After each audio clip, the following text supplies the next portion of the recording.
Eagle எலக்ட்ரானிக்ஸின் AC மேலா. AC வாங்கினால் 3-சீட்டர் sofa free.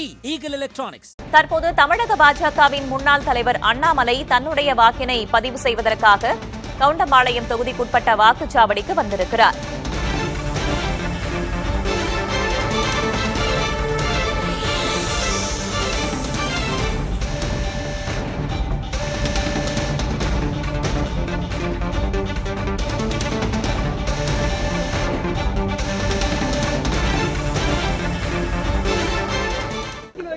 தமிழகத்தில் காலையிலிருந்து எல்லோரும் மிகச் சிறப்பாக தன்னுடைய ஜனநாயக கடமை ஆற்றிக் கொண்டிருக்கின்றார்கள். அனைத்து இடத்திலும் கூட வாக்குச்சாவடியில பெரும் எண்ணிக்கையில நம்முடைய தமிழ் சொந்தங்கள் எல்லாம் நின்று கொண்டிருக்கின்றார்கள். கிட்டத்தட்ட 5,60,00,000 மேற்பட்ட வாக்காளர்கள் வாக்களிக்கின்றார்கள்.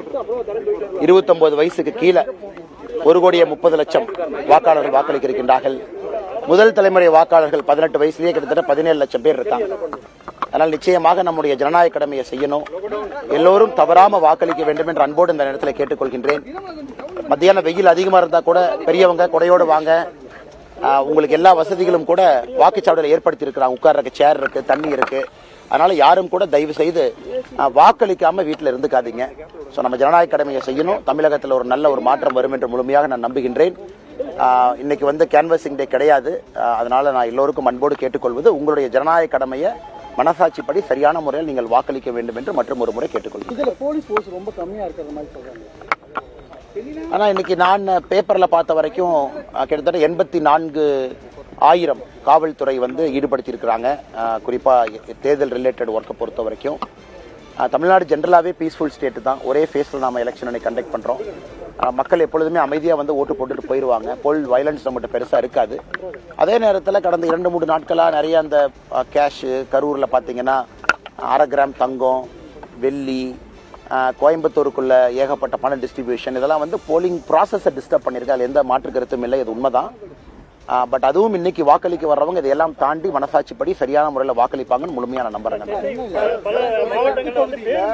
இப்ப நமக்கு நிறைய போன் பண்ணிருக்கிறது எல்லாமே, நிறைய மெசேஜ் போட்டிருக்கவங்க எல்லாமே சென்னையிலிருந்து குறிப்பா தென் தமிழகத்திற்கு செல்லக்கூடிய பேருந்து வசதிகள் ரொம்ப குறைவா இருக்கு. அந்த பேருந்து ரொம்ப குறைவா தான் இருக்கு. பிரைவேட் ஆபரேட்டர்ஸ் ரொம்ப குறைவா இருக்கு. அரசு பேருந்துகள் குறைவா இருக்கு. நேற்று இரவு சிங்காநல்லூர்ல இருந்து பார்த்தோம். இங்கிருந்து வெளியே செல்லக்கூடிய பேருந்துகளுடைய எண்ணிக்கையும் குறைவா இருக்கு. நிறைய பேர் கம்ப்ளைண்ட் பண்றாங்க. அதனால எப்பவுமே தேர்தல் ஆணையம் இன்னும் கொஞ்சம் தமிழ்நாட்டில் சிறப்பாக செய்திருக்கலாமோ அப்படிங்கிறது என்னுடைய ஒரு தனிப்பட்ட ஒரு கருத்து. டிரான்ஸ்போர்ட் டிபார்ட்மெண்ட்டை கையில் எடுத்திருக்கணும், இன்ஸ்ட்ரக்ஷன்ஸ் கொடுத்துருக்கணும், அடிக்குவேட் பஸ்ஸஸ் இருக்கான்னு செக் பண்ணியிருக்கணும், அதெல்லாம் அதை ஃப்ளோவாக பார்த்துருக்கணும். ஆனால் நேற்றுலேருந்து இன்னைக்கு உதாரணத்துக்கு நேற்று இரவு சென்னையில் கிளம்பின பஸ் இன்னைக்கு சாயந்தரம் 6 மணி 6:30 மணிக்கு தான் ராமநாதபுரமே ரீச் ஆகுது. அந்த அளவுக்கு காலையில் ரொம்ப தாமதமாக எடுத்திருக்காங்க. இது நிறைய நம்முடைய வாக்காளர் பெருமக்களும் கூட, நம்முடைய கட்சியை சார்ந்தவர்களும் கூட, பொதுநிலையா இருக்கிறவங்க கூட, இளைஞர்களும் கூட இது ஒரு பெரிய கம்ப்ளைண்டா நேற்றிலிருந்து சொல்றாங்க. இதை பத்திரிகை நண்பர்களும் இதை நேற்றிலிருந்து நாங்கள் பேசிட்டு இருக்கீங்க.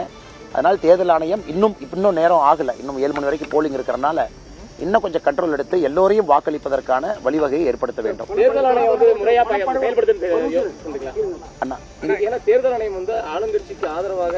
இந்த முறை என்ன கேட்டீங்கன்னா, நான் தேர்தல் ஆணையத்தை பத்தி நான் இந்த கட்சி அந்த கட்சின்னு சொல்லீங்கன்னா, தேர்தல் ஆணையம் இன்னும் சிறப்பாக தன்னுடைய பணியை செய்திருக்க வேண்டும் அப்படிங்கிறது என்னுடைய ஒரு தனிப்பட்ட கருத்தாக நான் வைக்கின்றேன். காரணம், வீட்டுக்கு 4 பேர் நடந்து போய் ஒரு வாக்குக்கு 5,000 ரூபாய் கொடுக்கறாங்க. கரூர் சட்டமன்ற தொகுதியில் 1/2 கிராம் தங்க காசை ஒரு வாக்காளருக்கு தைரியமா போய் கொடுக்கறாங்க. இதெல்லாம் ஒரே நாள்ல வரல. இந்த பணம் எங்கேயோ இருந்து வந்திருக்கு, எங்கேயோ இடத்துல பதுக்கப்பட்டிருக்கிறது, எங்கேயோ இடத்துல மைக்ரோ மேனேஜ் பண்ணி. கவுண்டம்பாளையம் தொகுதியில் வாக்களித்துவிட்டு வெளியே பாஜகவின் முன்னாள் தலைவர், தமிழக பாஜகவின் முன்னாள் தலைவர் அண்ணாமலை செய்தியாளர் சந்திப்பை பார்த்தோம். இது குறித்த விவரங்களை பின்னர் வரும் செய்திகளில் பார்க்கலாம். ஈகிள் எலக்ட்ரானிக்ஸின் ஏசி மேலா. ஏசி வாங்கினால் 3-சீட்டர் சோஃபா ஃப்ரீ. Eagle electronics.